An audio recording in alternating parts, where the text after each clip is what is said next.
vse sorte. Najprej upravičilo, ki zamujam, imamo proračunsko sejo, pa veste, kako izgledajo, ko se deli torta, ne? Moraš biti zraven in aktiven. Pa zelo vesel sem, ker tudi na proračunski seji, kadar se pogovarjamo, se vedno pogovarjamo o strukturnih reformah, ki jih moramo izvajati. Ne? To se pravi, spremembe, ki bojo omogočale, da bomo v prihodnje kot vlada, kot ministrstvo delovali bolj učinkovito, da bomo z manj sredstvi naredili več. Ne? Jaz sem zmeraj zelo ponosen na vse vas, ko mirno stopim pred vse in povem, če je kdo drug še naredil toliko sprememb, kot jih je naše ministrstvo, naj roko dvigne.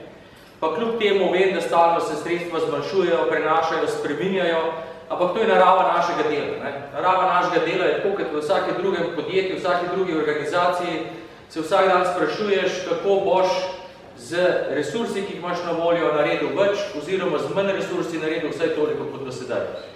In to vi vso uspešno delate.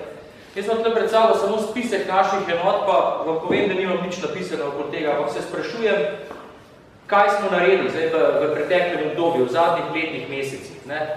Če pogledamo recimo sekretariat, ne? Marko, kje je Marko? Sem mislil, da že računaš. Koliko moš padati, ne? Lejte, na novo smo se vzpostavili, potem podpora je drugačna, organizirane so službe, jaz bi rad, da sekretariat še naprej krepi svojo vlogo v tej smeri, kot gre, ne samo, da obračune dela, ampak da tudi v večji meri pomaga celotni hiši, vsem direktoratom, da smo vsi skupaj bolje in bolj racionalno organizirani. Direktorat za javni sektor upravlja gromozansko delo z vsem to množico pripada zadev, vprašanj, pripravljene zakonodaje, ki še vedno imamo pri sindikatih na mizi in težko si tiste, ki niste zraven, znate predstavljati, koliko dela je upravljenega sploh v zvezi z temi pogajanji. Koliko je to enih izračunov, variant, prilog, koliko sedenja do sred noči. Na informatiki sami veste, da smo naredili velike korake naprej, da smo naredili preboje za vzpostavitvijo oblaka, centralizacijskim projektom, ki je megalomanski, pa kljub temu teče po planu, cela vrsta novih ljudi in na informatiki smo dejansko naredili tudi velik vpliv na širšo družbo. In ko prihajamo do tega, je zelo pomembno, da smo pridobili tudi direktorat za informacijsko družbo. Od njega so odvisne frekvence, omrežje, ali ljudje, tovarne imajo dostop do tega in tudi na tem področju. Nova zakonodaja, en zakon je že v parlamentu, dva se še pripravljata naprej. Izjemno zahtevno in občutljivo delo, ki ima vpliv na celotno, kako bi rekel, hitrost dogajanja v družbi, ki je odvisno od informatike in to vedno bolj. Na direktoratu za stvarno premoženje smo ravno v ponedeljek, mislim, da odpirali šampanci in zaključili projekt centralizacije. Če vam sem to povem, recimo par podatkov, mislim, da je šlo za 1300 pogodbenih razmerij, da so v tem času centralizacije sproducirali 100.000 dokumentov, da smo imeli take stvari kot recimo, da je, ne vem, 120 različnih pogodb in naročil bilo izvedeno z enim naročilom. To so taki detajli, ki kažejo, kako ogromno delo je bilo tukaj upravljeno in ne nazadnje na tem področju se bo končno začelo tudi investirati, da končno začne država tudi kupovati objekte, jih celovito prenavljati, to tiste, ki so leta in leta dejansko stali. Na direktoratu za javno naročanje, prenova kompletne zakonodaje, priprava smernic, ogromno enega dialoga z različnimi deležniki in pa izjemno povečanje skupnih javnih naročil, ob tem tudi naročil v zdravstvu. Naročila v zdravstvu so, pogledaš te poročila, koliko je to postavljeno, da ne govorimo o tem, v kakšnem okolju, koliko revizij, pa vseeno jih z eno muko, pa z enim napornim sodelovanjem pripeljamo do konca, kar do zdaj ni nobenemu uspelo. Na službi za upravne enote se vzpostavljajo upravni centri, združevanje finančnih služb, ogromno dialoga z načelniki in tudi ogromno optimizacije. Upravne enote se stalno krčijo tako po obsegu sredstev, kot po številu zaposlenih in stalno povečujejo število nalog. In jaz trdim, da je to en najbolje delujočih javnih sistemov, državnih sistemov na terenu, ker delujejo kot urce. To je recimo resen primer, kako se da ob dobrem delovanju sistema zraven še vedno iskati neke spremembe in izboljšave, da bo delalo še bolje. Na lokalni samoupravi izjemno naporno delo, pogajanje z 212 občinami, z 212 interesi, pa vseeno, strategija, spremenjena zakonodaja, zdaj imamo spet zadevo v parlamentu in na tak način tudi poskušamo na lokalno samoupravo vplivati na ta način, da bojo tudi oni bolj racionalno delali, pa še celo vrsto ukrepov pripravljamo za naprej, ne samo za državo, ampak tudi za občine v smislu podpore, poenotenja delovanja, združevanja služb, enotne informacijske podpore in tako naprej.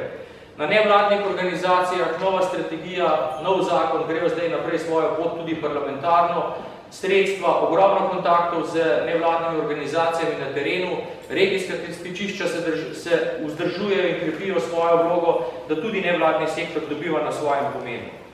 Urad za razvoj je prevzel tiste naloge, ki so projekti, se pravi, ko nekaj razviješ in oddaš in niso redno delo. Na nov se konsolidira, kljub temu, da je zelo okrnjena kadrovska struktura, peljajo na ogromno delo, peljajo celotna kohezijska sredstva, peljajo vse zagonske elaborate ključnih projektov, pa se še zelo tudi kadrovsko krepijo in bojo še naprej igrali predvsem zelo pomembno vlogo za koordinacijo.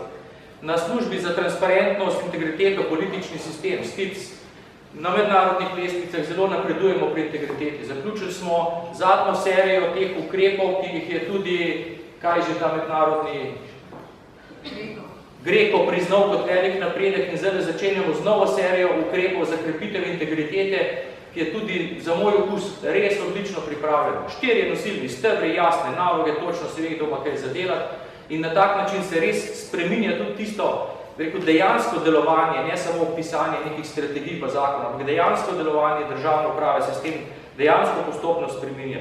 Služba za notranjo revizijo, meni všeč, da smo zelo najdli tisti partnerski odnos, da rečemo, notranja revizija je notranja revizija. Ko pride notranji revizor, ne pride vam sankcije delati. Notranji revizor pride zato, da ko bo prišel zunanji, ne bomo dobili sankcije. Zato imamo notranjo revizijo, pa izjemno krepimo tudi to svetovalno vlogo, da ni revizor sad tisti, ki pride nadzirati, ampak z revizijsko službo delamo tudi to, pokličite, pa bomo skupaj sedeli pa pripravili projekt ali pa neko organizacijsko schemo tako, da bo tudi z tega vidika revizijskih zahtev delovala čim bolj učinkovito.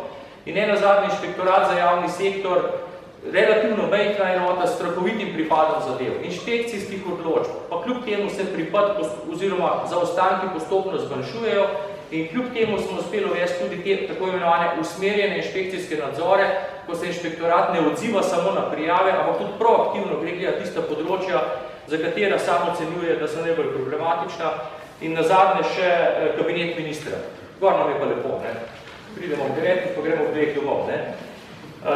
Ne bom razlagal od kabineta, kaj več kot to, samo da se zahvalim vsem mojim sodelavcem in sodelavkam, ker jaz upam trditi, da v kabinetu vsi jemljajo svoje delo kot poslanstvo. In jaz vam povem, da se mi še ni naredil, da bi šel en dan od 6 zvečer iz pisarne, pa bi rekel adijo, pa da se ne ven oglasil. Sploh noben ne vpraša. To je delo, ki mora biti narejeno, pa tudi kabinet, kot ga jaz želim imeti, ni samo kabinet, ki bo peljal tiste zadeve politične, pa malo tako naprej. Jaz hočem, da je kabinet tisti vezni člen, ki tudi usmerja delovanje celotnega ministrstva. Neke vrste upravo. To je drugačno, kot so mogoče prej pri kabineti. Zaradi tega so moji sodelavci v kabinetu nenazadnje tudi sam toliko bolj obremenjeni, ker se želimo v vse vtakniti. Pa ne zato, da bi pametovali, ampak zato, da kot hiša delujemo sinhrono, da ne dela eden v eno smer, drugi v drugo smer. In to je veliko dela pri tako ogromni hiši. Ko sem jaz ministrstvo prevzel manj kot 400 ljudi, zgleda, da nas bo kvar blizu 600, to je prirast, a veste, kakšna sprememba je to? Vse ti ljudi treba sprejeti med se, opremiti, jim dati delovne naloge in že to samo po sebi je to ena ogromna naloga. Ne? Tako da, jaz sem hotel vam to povedati zaradi tega, da imate sami občutek, ki vsak dan delate svoje delo, a takšno ali drugačno, da ste del enega velikega kolesja, ki kontinuirano 3. leto zapovrstjo merje sinhrono v neki smeri dobrih sprememb. Jaz sem na vas vse izjemno ponosen. Vem, da delate veliko. Vem, da delate veliko več praviloma, kot se pričakuje za tisto, kot pravijo, premišljeno in umirjeno delo. Vem, da delate tudi zelo različno. Eni bolj, eni manj. In vas vse lepo prosim, delajmo timsko. Timsko pa pomeni tudi to, da tisti, ki ima nekaj rezerve pri svojem delu, da sam vidi svoje delo, pomaga sodelavcem, in da tisti, ki zna sam narediti praktično vse, je to kritičen do svojega dela, da naredi samo tisto, kar drugi ne znajo, ostalo pa delegira. Na tak način bomo naredili manjše razlike med delavci, ki nam izgorevajo, dobesedno imajo že zdravstvene težave, in delavci, ki imajo pa nekateri na našem ministrstvu pa še vedno dosti rezerve. Jaz tam nobenega izpostavljal, sami pa dobro veste. Če vsi delamo približno